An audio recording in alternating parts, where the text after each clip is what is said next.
आणि आता बुलेटिनमध्ये एक महत्त्वाची बातमी पाहूया। दहिसर मतदारसंघामध्ये शिवसेना आणि भाजपच्या कार्यकर्त्यांमध्ये राडा झाला।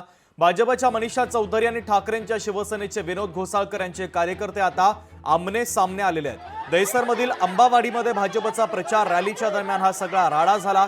पोलिसांच्या मध्यस्थीनंतर वाद निवळलेला आहे। तर कशा प्रकारे हा राडा झाला याची दृश्य देखील आपण पाहतो।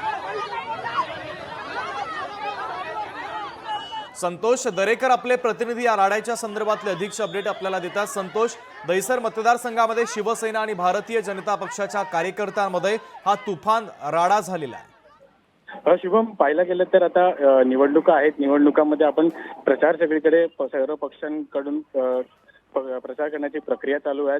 त्या दरम्यान अंबावाडी, दहिसर येथील अंबावाडी या क्षेत्रात भाजपचं प्रचार रॅली चांडक बिल्डिंग या सोसायटीमध्ये गेली असता तिथे शिवसैनिकांकडून त्याचा विरोध करण्यात आला। कारण शिवसैनिकांनी त्यांचा विरोध अशासाठी केला कारण की त्यांच्याकडे त्या प्रचार सभेचा किंवा प्रचार करण्याचं जर हे होतं त्याच्यामुळे त्यांना कुठेही परवानगी दिली नसल्याची शिवसेनेकडून माहिती मिळत आहे। आणि शिवसेना उबाटा गटाचे विनोद घोसाळकर आणि विद्यमान आमदार भाजपचे मनीषाताई चौधरी यांच्या कार्यकर्त्यांमध्ये राडा झालेला आपल्याला पाहायला मिळत आहे।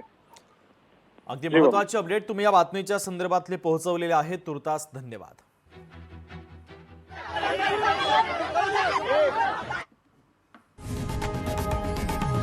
लोकशाही मराठी ऐका, पहा, जागरूक रहा।